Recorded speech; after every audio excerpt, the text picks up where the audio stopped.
tan kawuri Tanjung Kuno.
Sagung ingkang rematan Purwawida Rahen ngatur rineng manis arbe pambudi arbe jastuhu mahanani khataman tripus pitodon wari mugi hang ngrangkat nonggon kita samya kekadangan nuwun kalwangun sayan para pepundhen para sepuh sesepuh aji sepuh ingkang hanggung mastuti dumateng bulung taman ingkang pantes kinabekten kadang senten pangban bading brojo santanagari kang satuh caksana pantes pinundi alim ulama ke santri ingkang caket beringilahi ingkang satuh dados panonton geblating panembah ingkang sudarsana tamu dan kakung sumawana putri tumanggur kadang mudha metantena Bodho temaron kang dajeni bagya mulya ngaturaken wilujeng siang bismillahirrahmanirrahim assalamualaikum warahmatullahi wabarakatuh alhamdulillah alhamdulillahirabbil alamin wa binasana ala amritin watin wa ala alihi washabihi ajmain mabat saderipun sumangga panjenengan sami kala dhirikaken ngunjang syukur wonten dalem ngarsa Gusti Allah Gusti ingkang sampun paring pinten-pinten barokah dalsan kanikmatan dumateng kita sami katitik wonten titi kalenggahan punika kala dalsan panjenengan sampun taksih pun kepareng kempal manunggal jumbrung kersa bohong panjenenganipun pemudhen kula Bapak Nur Jamasangan Ibu Sukarti wasing gati wonten titi kalenggahan punika pun kepareng hami wisuda kang putra kinasih Rara Ayu Sela Monika Anggreni ingkang pareng ngersa kabeh madoda panggih pikantuk jeja kemuli bagus nuralim ikram para nama jalu tanaya punden kula Bapak Lamiyadi Siwan Ibu Nurul Mukhalifah almarhumah mijil saking Beranjangan Balong Beran Kecamatan Ngawi Kadipaten Ngawi panjenengan sedaya kasuwun paring berkah pangesunipun Purwa Madya lan Wusana nggih putra kaki saha dene pengantin gayuh mahyuning bebrayan mulya kang pinastan pahit judu tansah atut runtut ngantos kagen-kagen saha nenen-nenen tan kantun manggih kemarga ingkang sakinah mawaddah warahmah hamid ya rabbal alamin saderengipun pun keparing ngalapun anem lam prasawa tinuding pinangka dados juru pangendaliwara pranata hedajaya misi protokol wonten di kalenggahan punika wonten kekirangan ing samudayanipun nggih kawula makarti kalau nembung juhun lebih sih samudra pangasama mawan-wanti soho mawan-wantu kunjuk dumateng perutanmu ing mangke lan kayun panjenengan sedaya kasuwun paring berkah pangesunipun kunjuk dumateng putra kaki soho nini pengantin kanthi tetep lalenggahan ngantos dumugi paripurananing bawi mahning masono kaskecaken sambelan gihen kanthi nikmat raos maradikan kanjeng saksamne budi kelaman karsa nuwun nuwun kawula nuwun.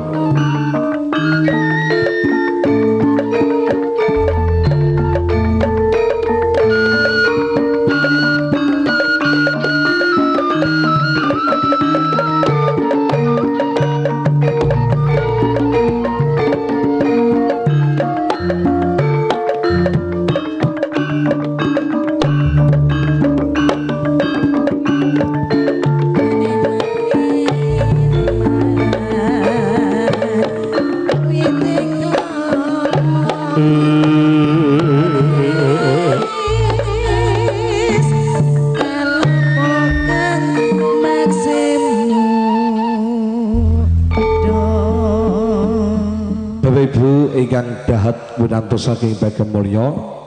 kepareng sumangga kinarya hamrumakani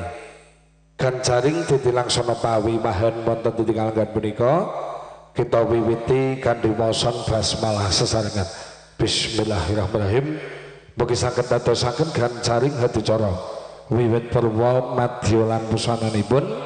kaleksan kasebadan kanthi niskala lir ing sambikala. Tumapak dadi langsana salajengipun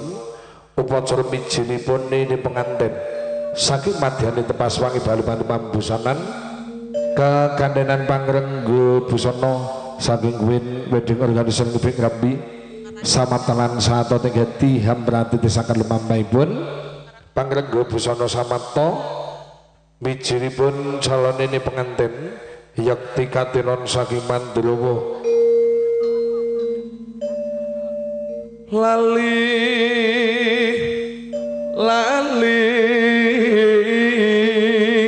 datan bisa lali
Hamrumakani ganjaring dadi laksana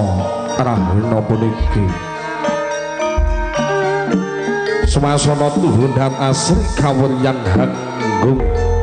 mamanuhara tegesipun sanget ngresep ing penggalih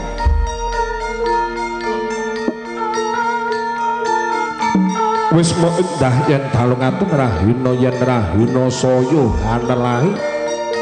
labet saking kathahing sesetya ingkang kemareng kang rendhami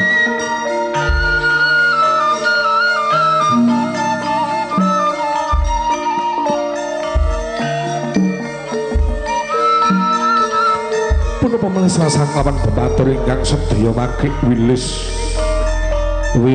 pita gegapit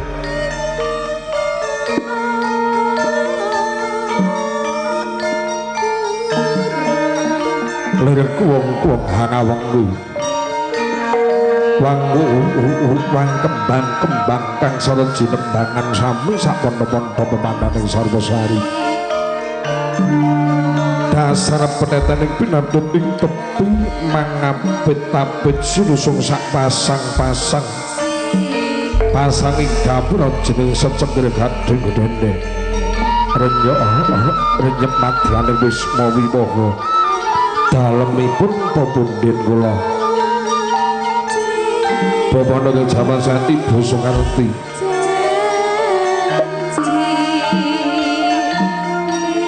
nuju arep prayogi ana gondo arum mangambar nepeki jroning sasana Wiwaha lah menika mustikaning pawuhan kusumaning ayu diahayu Rara Selampun ingkang anggreni sarjana terapan transportasi Wanudya Sulistya manatur kangge ing busana pradatan mokal yen tamela ing pandana sing piraga hangukuli marang indahing Benari Supraba Pameta Candraning dasar sarana jeneng ambeng gresik maca mengamak abang bakung atak delik dinoto ati-ati sinten hamicis manjerah sagan ke pinatut dengan hanapak palu karena sedeng hanjam berkumpik palawan cendani imbon nanggal sepisan sinambungan bayu bayu penulas wajah menak rintik bertot menetes mang hanya ngalbutung jombong nganglu gadung dari jin hamojo tanjung bangga awan kemit pami dengan handra Jumas Gare Suluh kemenak konset lenggang moyo-moyo tunggak bendeliri jinongko berasan kurang condro luwih marno hayuning sang Dewi Retno nalika semono kalenggang kepri sak madyane dampan kancana bali mangkut jamur padal mano rembung jenewar balban hangrantu temampang kang rokok nanging sang Dewi kepareng kawiyos ing lisan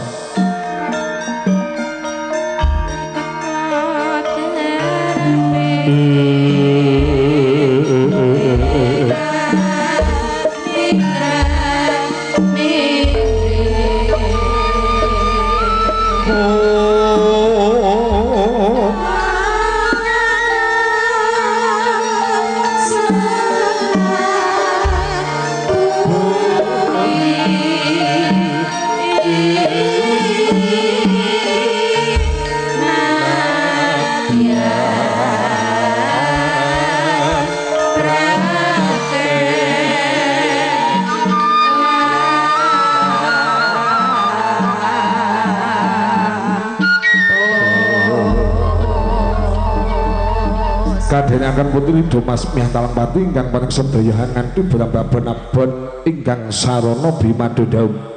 katampi ingkang hamengku gati niki panjenenganipun pundhen kula Bapak Nur Jamal Sehat Ibu Soekarti menika ingkang ngonggos pisan winastan Bogo Jenar Bogomon Swarna yakti sarana dahar kembul bujana mangandrawina tan kantun wujudipun tirta tawar tirta wening sarana hamari unjukan motor ngaki soho manten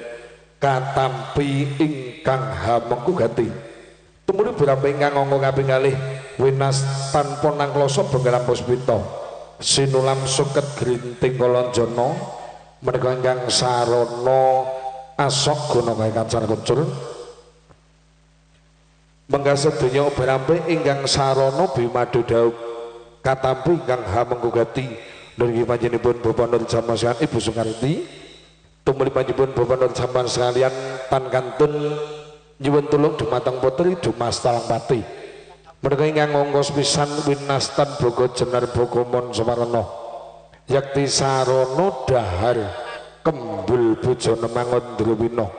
tan kantun wujudipun tawar wujudipun ponang selendang sindur hambuyang putra kagisan manten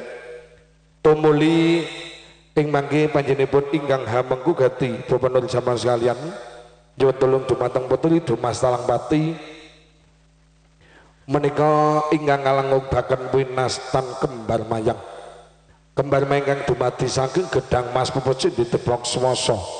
tampas limar sinome parijana kencana kang cet sangkok sekar wijaya mulya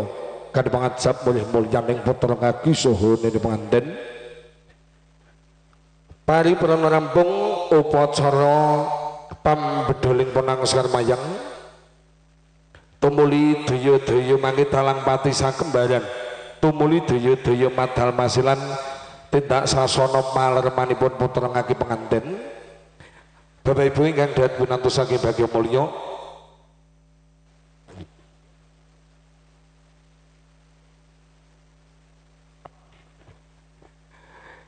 daya-daya madal masilan lepat diagung pangaksama Bapak Ibu nggih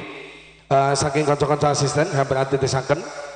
mereka mangke sadèrèngipun upacara dhaup lumampah kapurmakan lung dinamen atur pasrah panampi mangke ingkang tinanggering atur pasrah saking Baruyagung Branjangan Balong Beran Bapak Edi Raismo tumuli ingkang tampi menyipun Bapak Sunarto mangke kunjuk menyipun budhen kula Bapak Edi ugi Bapak Sunarto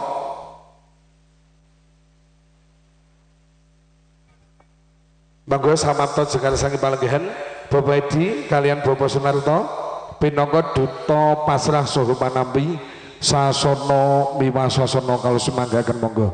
labet negara mawacara negara mawatata nggih desa mawacara negara mawatata wonten laladan Mbaan Manisarjo Krambi menika sadèrèngipun upacara dhaup lumampah kapurmakan lung dinamen atur pasrah panampi Bapak wonten ngajeng mriki mawon nggih pangapunten nggih pinangka duta pamasrah Bapak Edi samapta panampi panjenengan Bapak Sunarto kanjeng Bapak Sunarto Bapak Edi sasana miwasasana kala semanggaken monggo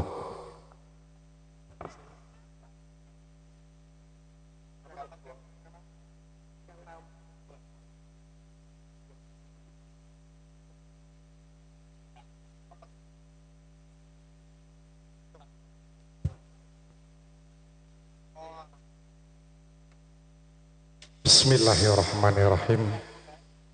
Assalamualaikum warahmatullahi wabarakatuh. Alhamdulillah wa syukurillah wa nikmatillah la haula wa la quwata illa billah amma ba'd. Sih tentrem rahmat rahayu saha sih nugrahaning Gusti ingkang maha welas tuwin maha asih mugi tansah kajiwa kasalira tumedak tumanduk sumandu sumindi dumateng jiwangga panjenengan waratin sagung dumadi rahayu niskala satuhu kula nuwun katur dumateng Bapak Kyai Ibu Nyai ingkang riten dalu tansah memetri dawing kitab suci wahyuning ilahi minangka panuntun kiblating panembah ingkang satuhu luhuring budi katur dhumateng para pinisepuh, para aji sepuh, para sesepuh ingkang hanggung mastuti dhumateng pebuyaning kautaman ingkang sampun pono ing pamawas lebok ing pitutur ingkang kula bekteni dhumateng para nayakaning praja satriya kusumaning bangsa Bapak Lurah Jangkep perangkatipun ingkang tansah angreksa dhumateng kaharjaning praja lamun pantes sinudarsana para tamu kagem sumawon putri ingkang dhateng hormatan ngruwakani anggen kula matur sumangga sesarengan muji syukur wonten ngarsa dalem Allah Subhanahu wa taala karanten rahmah hidayah taufik ugi nayahipun panjenengan talasan kula siang punika saged kempal manunggal kanthi kawontenan sehat wal afiat boten wonten alangan setunggal punapa sholawat ugi salam mugi tansah katetepna dumateng junjungan kita Nabiullah Muhammad sallallahu alaihi wasallam ingkang kita ajeng-ajeng syafaatipun wonten yaumul hada ila yaumil kiamah. Bapak Ibu tamu sinedahan ingkang bagya mulya sinawung raos syukur ugi sholawat ing ajeng keparenga kula ngadeg wonten ngarsa panjenengan minangka sulih sarira panjenenganipun Bapak Lamiyadi sekeluarga ingkang pidalem saking Jalan Branjangan RT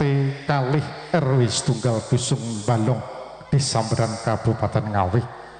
Ingkang ngangkos pisan pripun Bapak Lamiati ngaturaken salam taklim. Assalamualaikum warahmatullahi wabarakatuh. Sinawung raos syukur puji donga mugi Bapak Nur Jaman Ibu Soekarti tansah manggih rahayu bagya mulya. Salajengipun sowan kula nglarapaken Sekar Cepaka Sasli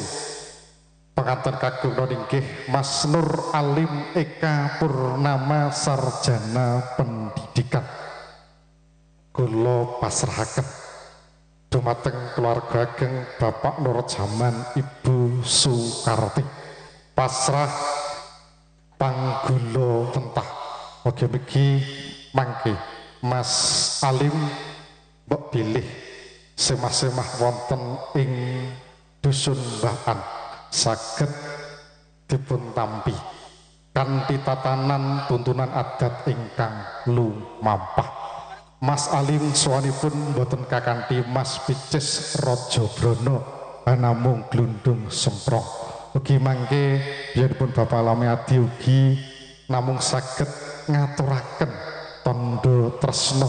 dhumateng Bapak Nur Jaman. Tandha tresna boten sepitena ananging mugi Bapak Nur Jaman sekeluarga nampi kanthi suka renaning penggalih. Ugi benjing-enjing dinten Minggu tanggal 9 Agustus 2026 watawis Tabus Dasa keluarga ageng Bapak Nur Jaman Ibu Soekarti kasuwun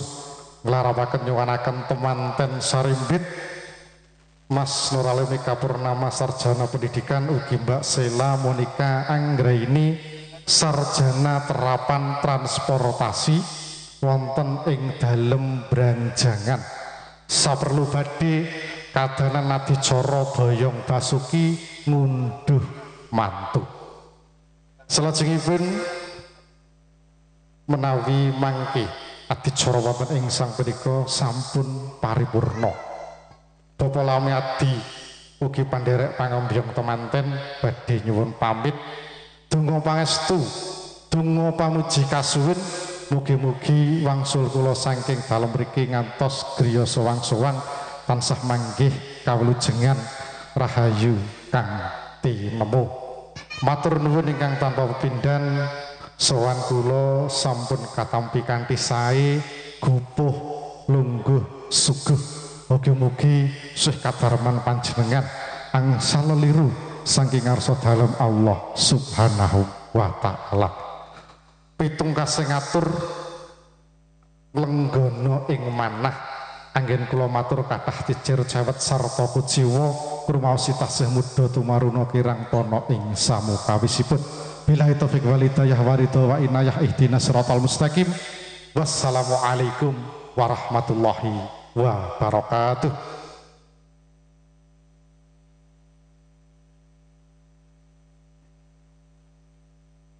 Bismillahirrahmanirrahim.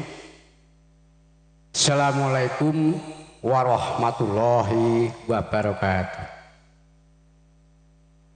Wilujeng ijam kunjul dhumateng yenipun para pepunden saha sesepuh pinisepuh ingkang tuhu kinabekten saha kinurmatan dhumateng yenipun pangombyonging temanten so tamu undang ing sedayanipun ingkang tansah bagya mulya mliginipun dhumateng Baryagung saking yenipun Bapak Lamimiati Ibu Nur Mukolipah almarhumah saking tlatah Branjangan Ngawi. Kula bilih ing mriki kawula minangkani pamundhut saking priyanipun Ibu Soekarti putrah kula wangsa ingkang supados hanampi saha nanggapi atur pangandikan pasrah saking piyambun Bapak Lamiati sekalian kula warga. Bapak Ibu sekalian, mbok bilih langkung prayu. Wonten rikalodangan menika monggo kula dherekaken ngunjukaken syukur puji syukur dumateng priyantun Allah Subhanahu wa taala ingkang katitik wonten ing siang menika sampun paring kenikmatan iman ikhlasipun karawan panjenengan sami wonten kalodhangan saged ngaturi sedahan ndugeni rawuhipun temanten ingkang kula pun aturaken saking priyantun Bapak Lamidi ing sederekipun. Pangapunten para Bapak Ibu sepindah kula wau pun aturaken bilih atur salam taklim saking Baryogung priyantun Lamidi sekalian putrah kula wangsa inggih menika atur salam taklim sampun kawula tampi kanthi wasilah wassalamualaikum warahmatullahi wabarakatuh. Ingkang salajengipun pangapunten menika kula mboten saged matur kathah-kathah ingkang wosipun ing sedayanipun atur pangandikan pasrah ing sedayanipun wiwit purwa madya wasana ingkang sedayanipun sampun cetha kawela-wela sampun kawula tampi kanthi bingahing manah mangke dalem aturaken dhateng keluarga Gung saking priyantun Ibu Sukarti Segutrah kula wangsa. Ingkang salajengipun nggih kala wau bilih ing sedayanipun atur pangandikan pasrah panggula wentah saestu menika wonten bab-bab ingkang kathah ingkang dipun rembak mratisaken kang putra kekalihipun ing mangke wonten wekdal mirunggan saged dipun rembak ingkang sesarengan keluarga Gung kekalih-kalihipun ingkang bagen nggih menika monggo ing sedayanipun mulai sak menika monggo sami-sami mat sinamatan donga dinonga ingkang salajengipun kangge kang putra kekalih wonten papan panggenan pundi kemawon saged hanikmati dados keluarga Gung ingkang sakinah mawaddah warahmah minangka kangge linambaran donga pangestu nggih menika mat sinamatan saking sedaya keluarganipun ing kekalihipun ngantos ngrambi ngantos dumugi keluarga Ngawi. Ing saklajengipun purnaning pawiwahan mbok bilih badhe ngersakaken pundur jengkar saking pawiwahan menika saking kula Baryogung saking ibunipun Ibu Sukarti mboten saged ngaturi punapa-punapa. Ing mangke namung ndherekaken kawilujengan konduripun. Mbok bilih jengkaripun panjenengan saking Baryogung menika saking dugi dinalem dalem panjenenganipun piyambak-piyambak mugi-mugi mboten wonten alangan setunggal punapa. Saklajengipun kala sampun nepunken mbok bilih wonten tali asih atur pangandikan bilih wonten bab menapa kemawon arupi punapa kemawon menika estu saking Baryogung Ibu Sukarti wontenipun saged namung matur suwun dipun tampi kanthi leganing manah. Bilih saking kula mekaten kemawon wonten kathah kekiranipun nyuwun pangapunten bila topik wal hidayah ihdinas siratal mustaqim. Assalamualaikum warahmatullahi wabarakatuh. Waalaikumsalam warahmatullahi wabarakatuh. Wijang bicara pandahal temang liwan Cipanglong menggahleng teneman atur pasrah suhu panambi sampun kewarang kalasan kesempatan Bapak Ibu ingkang dan pinantu saking bagi mulya tumuli temampak upacara bima duda putra ngagi suhu manten ingkang panatem limang ayun panjenengan yang sunardi samatolan satoto inggati pun kemarang bilan saning Sukerto pertamu nilani kain jemenung santawis sumpah kerman upacara bima duda dawuhipun putra ngagi suhu ini menganten